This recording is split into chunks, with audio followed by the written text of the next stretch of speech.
Yuk kembali lagi di channel Vokauser Anime. Kali ini kita akan kembali ngelanjutin alur cerita dari Lord Zaha ya guys ya. Dan tanpa berlama-lama lagi langsung aja kita mulai alur ceritanya. Di video sebelumnya, Zaha menghadiri undangan Sword Demon untuk menjadi pengamat dalam duel menghadapi ketua aliansi Murim yang bernama Imso Baik.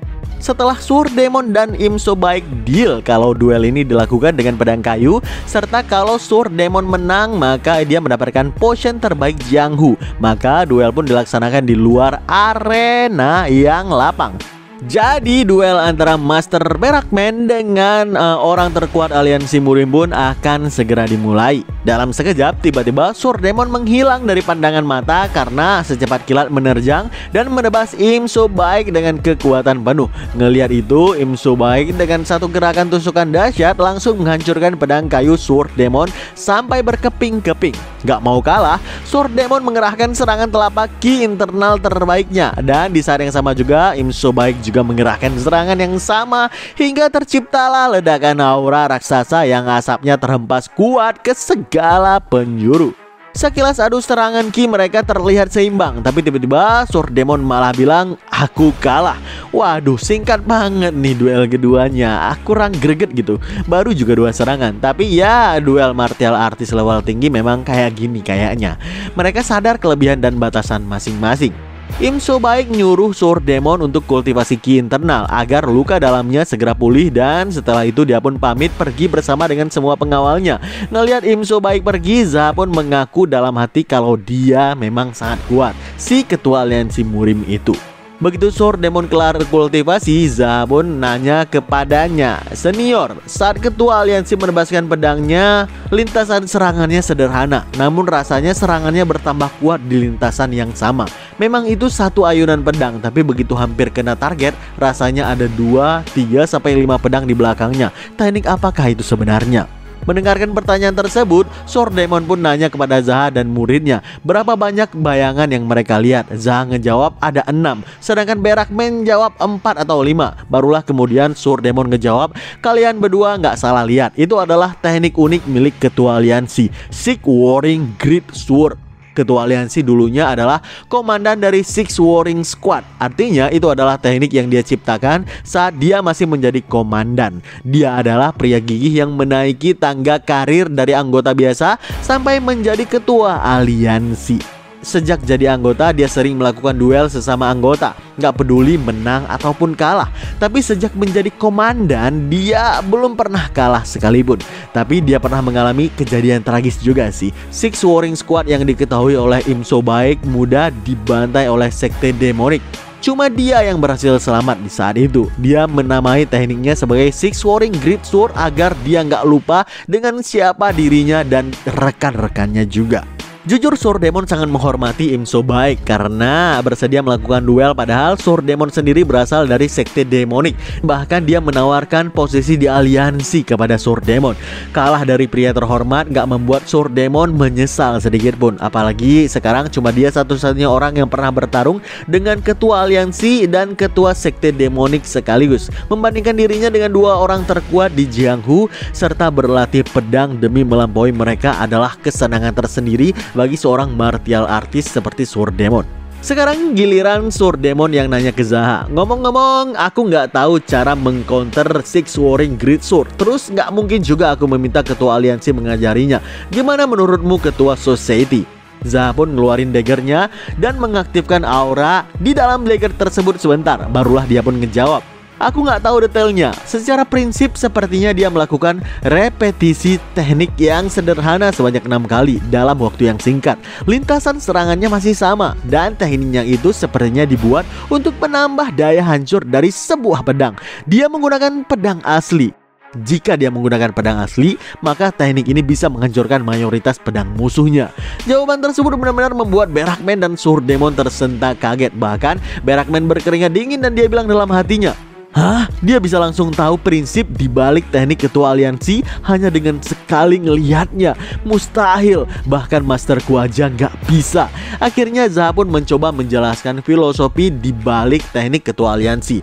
Menurut Zaha, karena Im So Baik berasal dari anggota biasa, artinya latar belakang keluarganya juga nggak tinggi. Pasti dia menggunakan pedang besi murahan saat menjadi anggota. Pedang murah itu paling sering hancur dalam duel yang dia lakukan. Makanya Im So Baik menciptakan teknik tersebut agar dia nggak menghancurkan pedang, bahkan pedang terburuk sekalipun.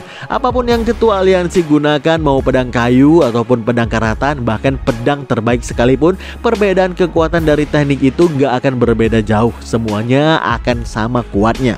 Zaha pun bilang ke Sword Demon, teknik pedang ketua aliansi mungkin bisa dibilang sebagai fenomena aneh yang tercipta oleh pertarungan, bertahan hidup dan juga kemiskinan. Gimana menurutmu senior? Kata Zaha yang membuat mata Sword Demon kembali terbuka dengan lebar.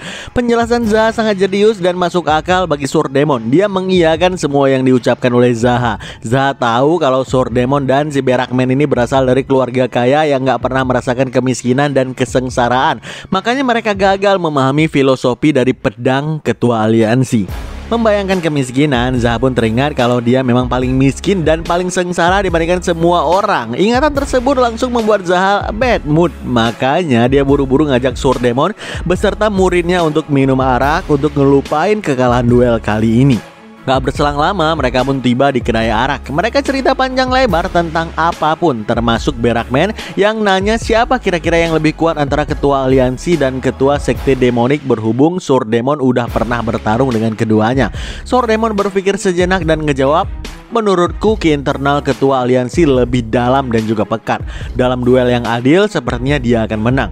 Kalau bukan duel, mungkin ketua aliansi akan memilih pertarungan hidup mati melawan ketua sekte demonik. Orang sekali berketua aliansi yang udah mengalami banyak kesulitan selama hidupnya gak akan mudah dilawan oleh ketua sekte demonik. Aku yakin mereka berdua akan kewalahan untuk keluar hidup-hidup dari pertarungan tersebut. Namun karena mereka berdua punya banyak pengikut dan bawahan, aku ragu mereka akan langsung bertarung satu sama lainnya. Mendapatkan berbagai pertanyaan tentang sekte demonik, akhirnya Sword Demon cerita panjang lebar tentang mereka, mulai dari martial art khusus yang katanya bisa membuat seseorang mencapai mode demonik dalam 13 tahun, tapi dengan catatan gak akan bisa mempelajari martial art lain selain demonic art. Kemudian sosok ketua sekte demonik yang gak pernah memperlakukan bawahannya sebagai manusia. Selain itu, secara organisasi, hierarki kepemimpinan sekte demonik sangat fleksibel. Kalaupun ketua mati, pasti bisa langsung memilih ketua baru. Makanya untuk menghancurkan sekte demonik sampai ke akarnya, menurut Sword Demon gak ada pilihan lain selain menjadi ketua mereka di puncak kekuasaan dan mengubah haluan organisasi dari dalam langsung. Pertemuan mereka pun ditutup dengan Zaha yang meminta agar dia diundang lagi kalau Sword Demon akan melakukan duel dengan martial artis lainnya. Sword Demon setuju dan mereka terlihat saling tersenyum dengan cukup akrab. Zaha pun pamit duluan dari Sword Demon juga Berakman, dan gak berselang lama dia pun tiba di sebuah danau yang memantulkan sinar bulan. Zaha menatap danau itu dengan fokus dan tiba-tiba dia berteriak, "Siapa yang berani mengganggu saat aku sedang melihat danau ini?" Siapa sangka di balik Zaha ada belasan orang yang mengintainya. Zaha tahu persis kalau yang mendatanginya kali ini adalah sekelompok asasin. Makanya untuk memberikan mereka pelajaran, Zaha menembakkan bola api ke salah seorang yang langsung menembus kepalanya. Tewas menggenaskan bersimbah dengan darah yang ngebuat rekan-rekan asasin yang lain tersentak kaget. Dengan tegas Zaha pun nanya, "Kenapa bos kalian gak muncul-muncul? Suruh dia datang ke sini dan selesaikan semua ini. Aku capek, goblok." Mendengarkan itu, tiba-tiba seorang kakek muncul dan dia bilang kepada Zaha, "Ketua House Society, kalau kau mau selamat, siapkan uang yang banyak. Hari ini kami hanya menyampaikan peringatan dan akan pergi. Besok gak ada lagi negosiasi." Zaha ngejawab, "Dasar tua bangka, kau nggak tahu cara negosiasi. Enggak, bahkan kau nggak tahu cara bicara. Kebetulan macam apa ini, hah?" Mendengarkan itu, si kakek memanggil Yobbu, seorang pemburu, untuk membunuh Zaha. Maka majulah seorang pria yang melempar dagger dan mencoba menusuk Zaha dengan pedangnya. Tentu saja serangan Yobbu ini terlalu enteng untuk Zaha. Dia langsung menyerang dengan satu tebasan pedang. Si kawan itu pun langsung tewas dengan tubuh yang terbelah menjadi dua bersimbah dengan darah.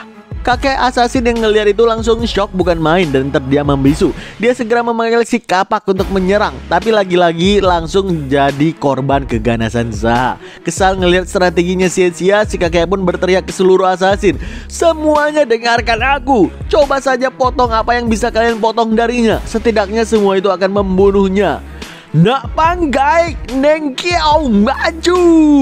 Zaha pun ikutan kesal ngeliat si kakek mengorbankan nyawa rekan-rekannya satu persatu. Makanya dia pun bilang, "Woi tua bangka, sekalian aja kalian semua menyerangku sekaligus. Dari tadi kau bicara terus, apa kau tuli ha?" Si kakek nggak peduli Zaha mengkritik metode asasinnya ini. Dan sekarang dua asasin mencoba menghabisi Zaha sekaligus. Tentu aja Zaha dengan mudah menghindari serangan mereka. Dan saat dua asasin itu mau menerjang lagi, tiba-tiba Zaha mengaktifkan aura api di pedangnya dan tanpa ampun menebaskan secepat kilat ke seluruh penjuru 360 derajat. Seketika aura api tersebut menyerang semua assassin secara serentak yang memaksa mereka harus bertahan. Dan ternyata di belakang sana ada seorang pria yang berhasil menahan api Zaha dengan kuda-kuda yang lumayan tanpa harus mundur ke belakang seperti yang lain. Ngelihat itu Zaha pun tersenyum dan dia bilang, "Ho, jadi kau ya pemimpinnya." Para assassin langsung berkeringat dingin ngelihat Zaha berhasil mengungkapkan identitas pemimpin mereka. Pemimpin assassin tersenyum sini seolah dia nggak gentar dan nggak takut terhadap Zaha ini. Tapi tiba-tiba Zaha melakukan dash secepat kilat dan dalam sekejap berhasil berada tepat di depan pemimpin yang membuat matanya terbuka dengan lebar. Sambil mengayunkan pedangnya, Zaha bilang dalam hati, "Kalian pikir kalian ini assassin? Justru akulah pria yang mengasasinkan kalian semua," kata Zaha sambil menebaskan pedangnya dengan sangat cepat dari atas ke bawah. Si pemimpin panik bukan main ngelihat serangan tersebut. Untungnya dia berhasil menangkap pedang Zaha dengan kedua tangannya. Zaha pun tersenyum melihat aksi pemimpin mereka, karena sejak awal dia sengaja mengerahkan tebasan pedang yang bisa ditangkap. Memang panik ngelihat senyum sadis si Zaha, pemimpin pun berteriak, "Woi, apa yang kalian tunggu? Serang dia sekarang!" Belum sempat assassin lainnya mendekat, tanpa ampun Zaha mengaktifkan aura es di tangan kirinya dan menggenggam tangan pemimpin assassin tersebut sekaligus menotok 3 titik vital lehernya, sehingga tangan pemimpin membeku dan tubuhnya benar-benar gak bisa bergerak. Ya, untuk pertama kalinya Zaha berhasil membekukan musuh dan dia penasaran mau ngelihat kekuatan sebenarnya dari Moon Shadow Martial Art ini. Makanya tanpa ragu Zaha langsung melesat secepat kilat dengan aura es di kedua tangannya, menyentuh semua assassin sekaligus, termasuk si kakek assassin yang disentuh paling akhir setelah disiksa duluan karena memberikan perlawanan. Hingga akhirnya gak ada satupun dari mereka yang bisa bergerak karena beku seluruh badan-badannya. Di hadapan kakek assassin, Zaha bilang ke semuanya, "Kalian akan jadi kelinci percobaan Ice Art yang baru kupelajari ini. Mungkin akan sakit, tapi kalian adalah assassin, jadi jangan menyesal sedikit pun." Kata-kata itu langsung membuat seluruh assassin di sana panik karena sekarang gak ada seorang pun yang bisa menyelamatkan nyawa mereka. Jujur Zaha paling kesal dengan si kakek karena menggunakan bawahannya satu persatu seperti pion catur yang menjijikan. Makanya dia langsung menebas leher si kakek itu, membuat dia bersimbah darah dan dibiarkan tewas perlahan dalam keadaan berdiri. Sedangkan Zaha pun mendekati pemimpin yang wajahnya terlihat sangat panik. Dia mengambil pedang yang ditangkap sebelumnya dan tanpa ampun menusuk dada pemimpin dengan dagger, membiarkan dia tewas perlahan kehilangan darah. Ngelihat kesadisan Zaha ini membuat assassin lain makin panik gak karuan, dan Zaha pun bilang kepada mereka, "Ingatlah, kalian gak akan mati dengan mudah. Pokoknya hari ini salah satu dari kalian akan menunjukkan kepadaku jalan menuju markas kalian itu. Mari kita camping bersama di tepi danau yang indah malam ini." Oke, biar ku jelaskan, camping malam ini kalian akan membeku semalaman karena Ice Art. Dan setiap jam kalian akan mendapatkan siraman air danau yang dingin. Sementara itu aku akan menangkap bebek ataupun ikan, membuat api unggun, dan makan di depan kalian yang membeku ini. Kalau mau mati, ya mati aja sana, nggak masalah bagiku. Nggak berselang lama, selagi Zaha menikmati makan panggangan dan api unggunnya, dari belasan assassin sebelumnya, sekarang tersisa 6 orang saja yang masih hidup dalam keadaan yang membeku. Zaha benar-benar sadis menyiksa mereka secara fisik dan juga mental agar para assassin ini mau bicara ketika es mencair nantinya. Bahkan ketika ada yang menolak minum arak bersama, tanpa ragu Zaha melemparkannya ke danau hingga tewas tenggelam ke dalam air karena nggak bisa bergerak sedikit pun. Sambil menunggu es mencair, Zaha pun melakukan kultivasi. Dan setelah cukup lama, es pun mulai mencair dari mereka. Makanya 5 assassin yang masih hidup itu bisa melakukan diskusi untuk memutuskan info apa yang akan mereka berikan kepada Zaha. Salah seorang dari mereka yang bernama Chubu pun bilang, "Ketua House Society, apa kau mau mendengarkanku? Aku akan bicara apa yang ku tahu, tapi yang aku tahu mungkin gak begitu memuaskan untukmu." Mendengarkan itu, Zaha pun menarik 5 assassin yang masih hidup untuk mendekat ke api unggun. Lalu dia bilang, "Bicaralah sekarang." Chubu mulai cerita kalau Red Crossing River sebenarnya adalah julukan bagi orang yang mengawasi mereka. Dia mengaku kalau teknik assassin yang mereka pelajari berasal dari orang tersebut. Biasanya mereka terpencar dan hanya berkumpul ketika ada tugas. Mereka akan menerima detail dari orang yang menjadi target. Setelah mendapatkan infonya, si kakek yang Zaha bunuh tadi akan merancang dan mendesain pembunuhan. Jadi selama ini nggak ada yang namanya markas bagi mereka. Orang yang dijuluki Red Crossing River lah yang menjadi sosok markas untuk mereka. Zaha lumayan puas mendengarkan penjelasan tersebut. Makanya dia memberikan mereka berlima arak lagi sebagai hadiah. Lalu membuka totokan tubuh mereka agar bisa duduk nyaman di dekat api unggun. Gak lupa Zaha memberikan mereka kata-kata mutiara. Hidup seringkali diisi dengan kebahagiaan kecil seperti mendapatkan kehangatan api unggun ini. Sayangnya kehidupan lebih banyak diisi oleh rasa sakit seperti kedinginan, kelaparan, dan kesakitan. Dan kebanyakan rasa sakit itu disebabkan oleh orang lain. Bahkan banyak orang yang memiliki banyak cobaan dan penderitaan tanpa bisa melakukan apapun. Dan orang seperti kalianlah yang memasukkan mereka ke dalam neraka dunia. Ucapan itu menusuk hati terdalam 5 assassin tersebut yang membuat raut wajah mereka terlihat menyesal. Akhirnya assassin lain juga ikut cerita kalau dulu mereka pernah melakukan penyerangan ke Gunung Bungyang. Waktu itu katanya di gunung ini ada master martial art yang kuat. Jadinya mereka lumayan gugup. Untungnya Red Crossing River datang memimpin serangan, dibantu oleh seseorang yang dipanggil dengan Muhun Sahyung. Mendengarkan itu, Zaha langsung tahu kalau Muhun adalah orang yang dijuluki si langkah tanpa jejak. Zaha tahu kalau ada Sahyung kemungkinan besar ada master, yang artinya kelompok assassin mereka dipenuhi dengan assassin elit. Menurut Zaha sih menangkap Red Crossing River bisa paling akhir. Yang terpenting baginya sekarang adalah gimana menangkap semua orang dari akar-akarnya dulu. Zaha pun mencoba mengingat organisasi assassin di masa dia sebelum regresi. Di masa lalu assassin yang paling Zaha tahu adalah Salwang yang punya julukan Killing King. Udah pasti untuk mencari informasi tentang Red Crossing River paling gampang yang nanya langsung ke Salwang. Tapi mengingat sifatnya yang menyebalkan, Zaha takut gak sengaja membunuhnya nanti. Malah gagal dapat informasi darinya, kan ribet jadinya. Karena saat ini Salwang masih terlalu lemah. Zaha pun mencoba mencari cara lain. Dia pun nanya ke 5 assassin tersebut. Ada lembah yang sangat indah yang disebut dengan lembah bunga. Apa kalian pernah mendengarkan itu? Lembah itu dulunya adalah lembah indah di mana kelopak bunga berjatuhan di aliran sungainya. Tapi lama-kelamaan bukan bunga yang mengalir, melainkan tubuh manusia. Makanya namanya sekarang berubah. Mendengarkan penjelasan itu, 5 assassin terdiam membisu. Tapi anehnya mereka nggak berani menatap Zaha. Makanya Zaha pun bilang lagi, bunga yang tumbuh di sana dulu disebut Raja Para Bunga. Dan assassin yang berasal dari sana kadang dijuluki Raja Assassin. Kalau dipikir-pikir ada kemungkinan Red Crossing River berasal dari lembah bunga. Hanya ada satu kekuatan yang bisa mencuci otak seseorang dengan sempurna dengan memasukkan idealisme sesat dan lain sebagainya pada otak orang lain. Dan itu pasti dari lembah bunga. Aku yakin Red Crossing River berasal dari sana. Gimana menurut kalian? Mendengarkan itu, 5 assassin itu masih aja terdiam membisu tanpa menatap Zaha sedikit pun. Zaha tahu kalau sebenarnya mereka tahu banyak tentang lembah bunga itu.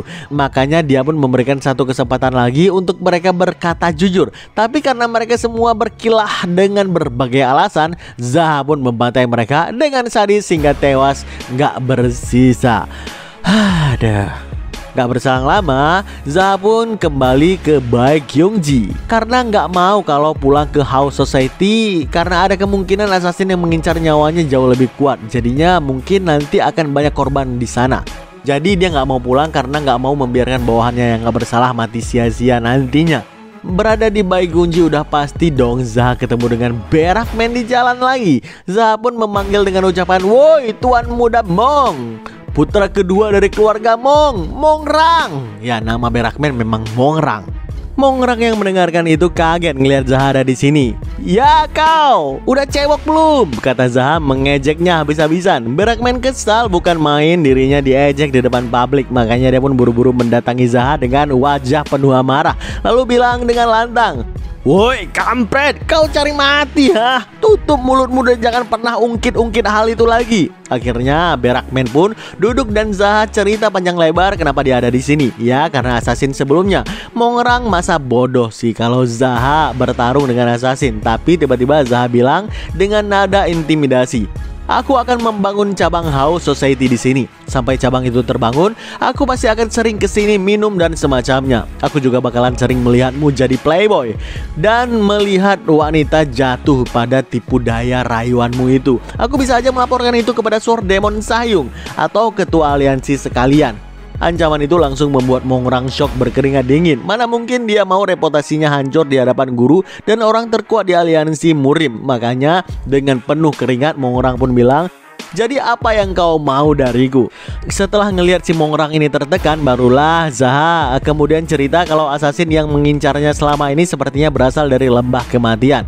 "Oh ya? Kalau begitu kenapa kau nggak ngumpulin bawahanmu dan menyerang ke sana? Kalaupun misalnya bawahanmu itu lemah, setidaknya 500 orang bisa membuat mereka kewalahan, bukan?" tanya Mongrang heran. Mendengarkan itu Zaha pun kesal dan berteriak, "Apa taimu itu masuk ke kepalamu bodoh?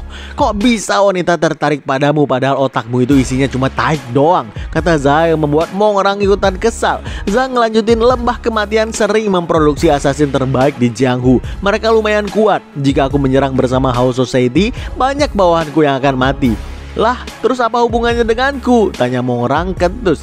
Zaha bilang, "Bodoh, di antara bawahanku nggak ada yang lebih kuat darimu."